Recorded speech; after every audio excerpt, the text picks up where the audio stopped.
এখন আমি আপনাদেরকে ভাগের বিষয়টা ক্লিয়ার করার চেষ্টা করব। এ ভাগ এ অথবা এ বাই এ, একই কথা, একই কথা। এর উপরে কিছু নাই মানে ওয়ান আছে, তাহলে এ ওয়ান ভাগ এ ওয়ান। তাহলে এই এর উপরও কিছু নাই মানে ওয়ান আছে, এই এর উপরও কিছু নাই মানে ওয়ান আছে। তাহলে গুণের সময় আমরা পাওয়ার গুলা কি করছি, যোগ করছি। আর ভাগের ক্ষেত্রে আমরা মনে রাখবো, ভাগের ক্ষেত্রে পাওয়ার বা সূচকগুলো আমরা বিয়োগ করব।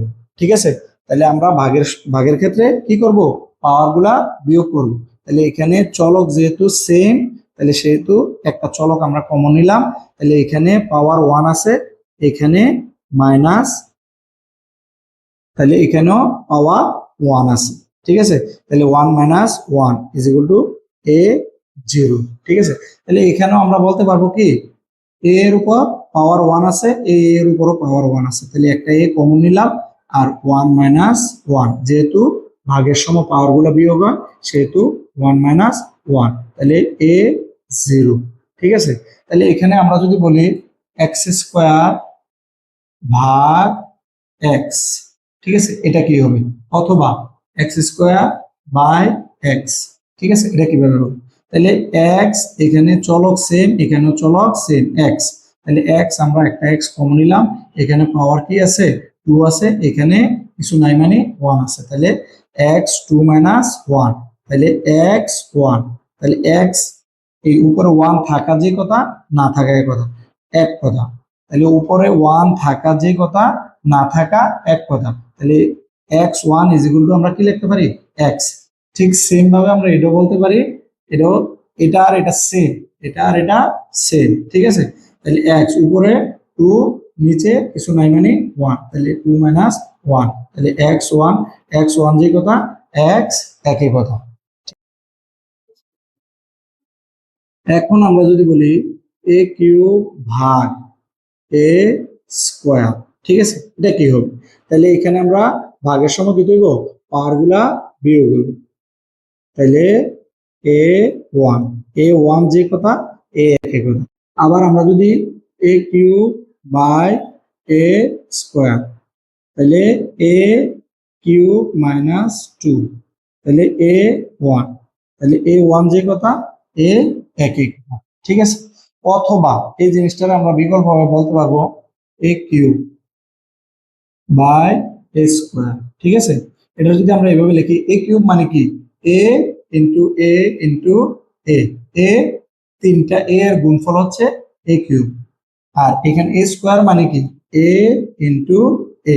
ঠিক আছে, তাহলে এ কিউব কিভাবে আসছে, এ ইন্টু এ, উপরে পাওয়ার গুলা কি আছে, ওয়ান আছে, তাহলে গুণের সময় পাওয়ার গুলা কি দেবো, যোগ। ঠিক আছে, তাহলে এ কিউব আসছে কিভাবে, বোঝা গেছে। তাহলে এখানে যদি আমরা এ আর এ কাটি, এই এ আর এ কাটি, তাহলে থাকতে আছে কিটা, শুধু এ। ঠিক আছে, তাহলে এখানে আমরা যেভাবে করে রেজাল্ট আসতেছে কি, এ, রেজাল্ট আসতেছে এ। এখানে এ কিউব বাই স্কোয়ার, এখানেও এ কিউব বাই স্কোয়ার, এখানেও এ কিউব বাই স্কোয়ার। আমরা চাইলে ডিরেক্ট পাওয়ারটা বিয়োগ করে দিতে পারবো।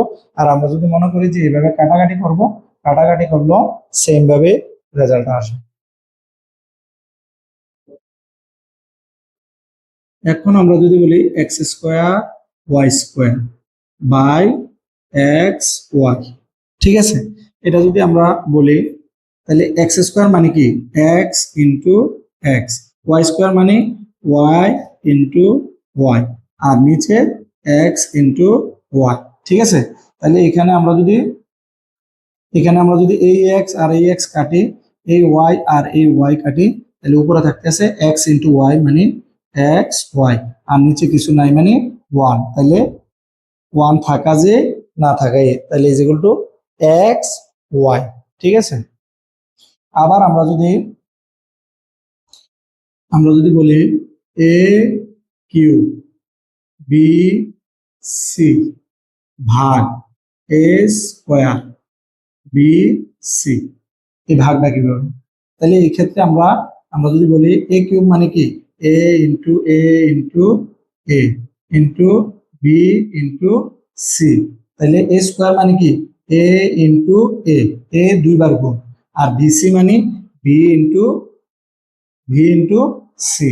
তাহলে এখানে যদি আমরা কাটাকাটি করি তাহলে এ আর এ কাটা, এ আর এ কাটা, এ বি আর বি, এ সি আর সি কাটা, তাহলে উপরে থাকতে আছে এ, নিচে থাকতে আছে 1, তাহলে নিচে 1 এর কোনো ভ্যালু নাই, তাহলে সেক্ষেত্রে ডিরেক্ট এ বসে যাবে। এখন যদি আমরা বলি x two the power 7 y two the power 5 z cube ভাই এক্স স্কোয়ার ওয়াই জেড, এটা কিভাবে হবে? ঠিক আছে, তাহলে আমরা যদি বলি এক্স টু দি পাওয়ার 7, ঠিক আছে, এটা যদি আমরা সেক্ষেত্রে যদি ভেঙে লিখতে সমস্যা হয়, সেক্ষেত্রে আমরা কিভাবে করব? ঠিক আছে, তাহলে আমরা জানি কি চলক এখানে আছে এক্স টু দি পাওয়ার 7, নিচে আছে এক্স স্কোয়ার, তাহলে চলক যদি সেম হয় চলক যদি সেম হয় সেক্ষেত্রে পাওয়ার গুলা কি দেবো ভাগের সময় বিয়োগ করবো। তাহলে এই দুইটা এখানে দুইটা এক্স আছে, আমরা একটা এক্স নিলাম, উপরে আছে 7 পাওয়ার, নিচে আছে -2 ইনটু, এবার উপরে আছে ওয়াই, নিচেও আছে ওয়াই মাঝখানে, ঠিক আছে, তাহলে ওয়াই একটা ওয়াই আমরা কমন নিলাম, উপরে আছে পাওয়ার 5 আর নিচে কিছু নাই মানে কি আছে 1 আছে, তাহলে -1, তাহলে ইনটু, এবার এখানে জেড কিউব, উপরে আছে কি জেড কিউব, এখানেও জেড আছে এখানেও জেড আছে, মানে চলক সেম, তাহলে চলক সেম থাকলে পাওয়ার গুলা কি দেবো বিয়োগ করবো, উপরে 3 নিচে কিছু নাই মানে 1 আছে, তাহলে পাওয়ার বিয়োগ, তাহলে এক্স টু দি পাওয়ার 5 সাথে থেকে 2 দিয়ে গেলে 5 into Y to the power 4, 5 থেকে 1 যা গেলে 4 into Z square, Z square 3 থেকে যদি 1 চলে যায় তাহলে থাকতেছে 2, তাহলে আমরা বলতে পারি x to the power 5 y to the power 4 z square. ঠিক আছে, এই এই অঙ্কটা যদি আমরা বিকল্প ভাবে করি তাহলে x to the power 7 y to the power 5 z cube ভাই, তাহলে এক্স স্কোয়ার ওয়াই জেড। ঠিক আছে, তাহলে এক্স স্কোয়ার ওয়াই জেড, তাহলে এটা যদি আমরা বিকল্প ভাবে করি তাহলে আমরা এক্স টু দি পাওয়ার 7 মানে কি এক্স 7 বার,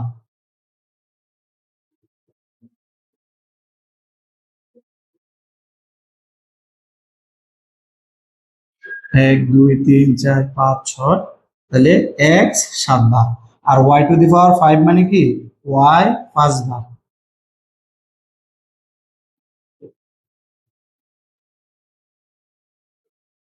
এক দুই তিন চার 5, আর জেড জেড কিউব মানে জেড 3 বার।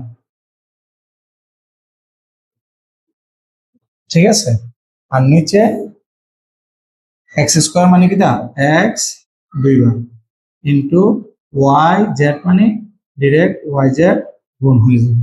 তাহলে এখন যদি আমরা কাটাকাটি করি তাহলে এই এক্স এ আর এই এক্স এ কাটা, এই এক্স এ আর এই এক্স এ কাটা, এই ওয়াই আর এই ওয়াই কাটা, এই জেড আর এই জেড কাটা, তাহলে উপরে থাকতেছে কি, তাহলে উপরে থাকতেছে,